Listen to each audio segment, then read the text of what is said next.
کل نفس ذائقۃ الموت، ہر نفس نے موت کا ذائقہ چکھنا ہے۔ پھر اس کو اور کھلا کیا، کل شیء ہالک الا وجہہ، سب مر جائیں گے وہ زندہ ہوگا، سب کو مار کے زمین آسمان کو جھٹکا دے گا، کہے گا انا الملک، میں ہوں بادشاہ۔ پھر دوسرا جھٹکا دے گا، پھر کہے گا انا القدوس السلام المومن، پھر تیسرا جھٹکا دے گا، پھر کہے گا انا المہیمن العزیز الجبار المتکبر۔ اکیلا ہوگا، جبریل بھی مر گیا، میکائیل بھی مر گیا، اسرائیل بھی مر گیا، اسرافیل بھی مر گیا، عرش کے فرشتے بھی مر گئے، ساتوں آسمان کے فرشتے بھی مر گئے، نبی بھی مر گئے، ولی بھی مر گئے، انسان بھی مر گئے، جنات بھی مر گئے، جانور بھی مر گئے، ہر روح والا، ہر جاندار بے جان سب مر گئے، فنا۔ اور وہ اکیلا کہہ رہا ہے میں ہوں الملک القدوس السلام المومن المہیمن العزیز الجبار المتکبر۔ پھر کہے گا این الملوک، بادشاہ کتنے ہو؟ ہم لوگ بادشاہ کتنے ہو؟ وہ کہتا ہو بادشاہ کدھر ہو؟ این الملوک، کدھر ہو؟ این الجبارون، یہ جو آج ظلم کرتے پھر رہے ہیں، ان کو پتہ نہیں ہے کہ اپنے پاؤں پہ کلہاڑیاں مار رہے ہیں، وہ یہ مافیا ہوں، وہ یہ چور ڈاکو ہوں، وہ دہشت گرد ہوں، ان کم بختوں کو پتہ نہیں ہے کہ یہ کیا کر رہے ہیں، یہ اپنی قبر میں کیسی آگ جلا رہے ہیں، انہیں پتہ نہیں ہے۔ نہ لوگوں کو پتہ ہے کہ ظلم پر قبر میں کیسی آگ جلتی ہے، یہ وہ نہیں، اس لیے نشے میں ہیں۔ این الجبارون، وہ کدھر ہیں آج ظالم؟ پھر کہتا ہے این المتکبرون، ایڑی مار کے چلنے والے، گردن اکڑا کے چڑھنے والے، تکبر والے، کدھر ہو؟ لا تمشی فی الارض مرحا، ارے پاگل دیوانے، پیٹ میں تیرے پخانہ، مثانے میں تیرے پیشاب، آنتوں میں تیرے گندگی، تو زمین پہ اکڑ کے کیوں چلتا ہے؟ جب تو ایڑی مار کے چلتا ہے، انک لن تخرق الارض، تو میری زمین کو پھاڑ دیتا ہے ایڑی مار کے، اور تو ایسے گردن اوپر کرتا ہے، ولن تبلغ الجبال طولا، کیا تیرا قد پہاڑوں سے اوپر چلا جاتا ہے؟ یا تیری ایڑی سے میری زمین پھٹتی ہے، اور تیرے اندر تو میں نے پخانہ ڈالا ہوا ہے، پیشاب ڈالا ہوا ہے، گندگی ڈالی ہوئی ہے، چند دن کے بعد تیری روح نکالوں گا، تو ایک مردار جثہ ہوگا، باہر رکھو تو بدبو سے سارا شہر پریشان ہو جائے گا، اور قبر میں تیرے اوپر کیڑے مسلط کروں گا جو تیرے پنجر کو الگ کر دیں گے، تیری بوٹیوں کو الگ کر دیں گے، پھر قبر کی تپش تیری ہڈیوں کو بھی گلا دے۔ اذا كنا عظاما نخرا، جب ہماری ہڈیاں بھی چورا چورا ہو جائیں گی، قالوا تلك اذا كرة خاسرة فانما هي زجرة واحدة فاذا هم بالساهرة۔ اللہ میرے نبی کا احسان، قل هو اللہ احد، اکیلا، وہ گزارا کیسے کرتا ہے؟ اللہ الصمد، سب اس کے محتاج ہیں، وہ کسی کا محتاج، لم یلد، کسی کا باپ نہیں ہے، ولم یولد، کسی کا بیٹا نہیں ہے، متخذ صاحبہ، او میری بیوی کوئی نہیں، ولا ولدا، میرا بیٹا کوئی نہیں، انا یکون لہ ولد، پاگلو بے وقوفو، او کدھر سے میرے بیٹے تم نے بنا دیے، ولم یکن لہ کفوا احد، کوئی اس کی مثال بتاؤ بھائی۔ اللہ کہتا کوئی مثال ہو تو تمہیں بتاؤں، میری مثال ہی کوئی نہیں، میری مثال ہی کوئی نہیں۔ جنت کی سب سے بڑی نعمت ہے جب اللہ سامنے آئے گا، پردہ ہٹائے گا اور کہے گا سلام قولا من رب الرحیم، میرے بندو آج تمہارا رب، میری بندیو آج تمہارا رب تمہیں سلام پیش کرتا ہے، وجوہ یومئذ ناظرہ الی ربہا ناظرہ۔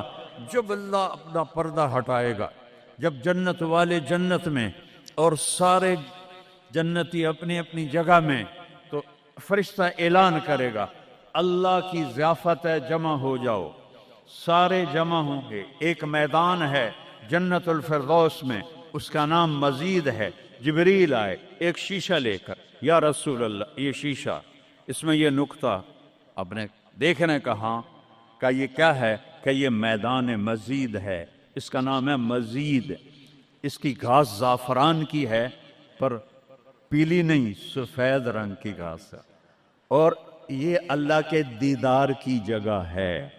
اور میں جبریل جو یوں کرو تو عرش سے یہاں پہنچ جاتے ہیں، یوں 1 سیکنڈ میں جبریل سدرۃ المنتہا سے عیدگاہ کی مسجد میں پہنچ جاتے ہیں۔ وہ کہتے ہیں یا رسول اللہ، میں اس میدان میں سال ہا سال اڑا ہوں، مجھے نہیں پتا کہاں شروع ہوتا ہے کہاں ختم ہوتا ہے۔ یہ میرے رب کے دیدار کی اسمبلی ہے، ایمان والے مرد ایک طرف، عورتیں ایک طرف، ایمان والے سارے امتی اپنے اپنے نبیوں کے ساتھ، اور ساری عورتیں حضرت خدیجہ ازواج مطہرات سیدہ فاطمہ کے ساتھ، اور اللہ تعالیٰ فرمائے گا میرے مہمان آئے ہیں کھانا کھلاؤ۔ جب وہ کھانا کھائیں گے تو کہیں گے جنت کا کھانا تو ایویں ہی ہے، جنت کا کھانا۔ پھر اللہ فرمائے گا اسقوہم، پانی پلاؤ، تو اللہ کے دسترخوان کا پانی پی کر سب سے اعلیٰ چشمہ تسنیم ہے، تسنیم۔ یہ دیکھا اتنی سی تری لگی آپ کو نظر بھی نہیں آ رہی، اتنی سی تری تسنیم کی لے کر آسمان پہ بیٹھ کے یوں کر دے، اس آسمان سے زمین تک خوشبو پھیل جائے گی۔ جب اللہ کے دسترخوان پر پئیں گے تو کہیں گے تسنیم بھی کوئی شے کوئی نہیں۔ پھر اللہ کہے گا فکہوہم، پھل کھلاؤ۔ یہی ہوتا ہے نا، کھانا آتا ہے، پانی آتا ہے، پھر میٹھا آتا ہے، تو میٹھے میں اے نہ کھاتے کرو سیویاں تے اے نامراداں دیاں فرنیاں، اتھے ٹھڈ ہو جائے گا تھوڑا۔ اللہ کو بڑے پیٹ والا بالکل اچھا نہیں لگتا، مولوی ہوگے تو اور ہی بڑا لگتا۔ تو اللہ کہے گا پھل کھلاؤ، تو جب وہ پھل کھائیں گے تو فاکہۃ مما یتخیرون، جو اللہ کہہ رہا ہے اعلیٰ قسم کے پھل، کہیں گے یہ پھل تو کچھ بھی نہیں ہے، پھل تو یہ ہیں۔ پھر اس کے بعد اللہ تعالیٰ فرمائے گا میرے مہمان آئے ہیں، شاہی دربار ہے، شاہی دربار کے لباس کے آداب ہوتے ہیں، ان کو شاہی لباس پہناؤ۔ تو نہ پامن دی لوڑ ہے نہ لامن دی لوڑ ہے، ایک ایسے چمک اٹھے گی اور سب کے لباس تبدیل ہو جائیں گے۔ اللہ کے دربار کے شایان شان وہ لباس ہوگا، تو کہیں گے جنت دے لباس ٹاٹ دے کپڑے ہی ہیں۔ پھر اللہ کہے گا طیبوہم، اور پھر یہ بھی ایک ہے بڑوں کے دربار میں جانے کا کہ پرفیوم لگا ہونا چاہیے، خوشبو ہونی چاہیے۔ ہمارے نبی کو خوشبو بڑی پسند تھی، تو ایک ہوا چلے گی، اس کا نام میرے نبی نے بتایا مسیرہ۔ وہ ہوا آپ نے فرمایا ہر جنتی مرد عورت کو خوشبو لگائے گی، اور فرمایا تیری بیوی دنیا میں تجھے ایسی طرح خوشبو نہیں لگا سکے جیسی وہ ہوا تجھے خوشبو لگائے گی۔ اب جب یہ سب مکمل ہو جائے گا تو اللہ کہیں گے میرے بندوں نے کھا بھی لیا، پی بھی لیا، پھل بھی کھا لیے، کپڑے بھی پہن لیے، خوشبو بھی لگا لی، کیوں بھائی راضی ہو؟ یا اللہ بڑے راضی ہیں، میرے وعدے پورے ہو گئے؟ کہ یا اللہ سارے پورے ہو گئے۔ کہ نہیں، ان لکم عند اللہ موعد یرید ان ینجزکموہ، اللہ خود فرمائے گا ایک وعدہ ابھی باقی ہے جو پورا نہیں ہوا۔ وہ کہیں گے یا اللہ وہ کون سا ہے؟ الم تبید وجوہنا وتزحزحنا عن النار وتدخلنا الجنات۔ یا اللہ وعدے تو پورے ہو گئے، تو نے دوزخ سے بچا لیا، تو نے جنت میں پہنچا دیا، اور تو نے اپنی رضا نصیب فرما دی، باقی کیا رہ گیا ہے؟ تو اللہ تعالیٰ کہے گا سنو، آواز آئے گی اب بندوں کو نہیں، یا رضوان، جنت کا جی ایم، سی او مولوی احتشام صاحب سی او فاؤنڈیشن، تو جنت کا سی او، جنت کا جی ایم، اللہ کہے گا یا رضوان، اس کا نام ہے ارفع الحجب بینی و بین عبادی و زواری، میرے اور میرے بندوں کے درمیان پردہ ہٹا دے۔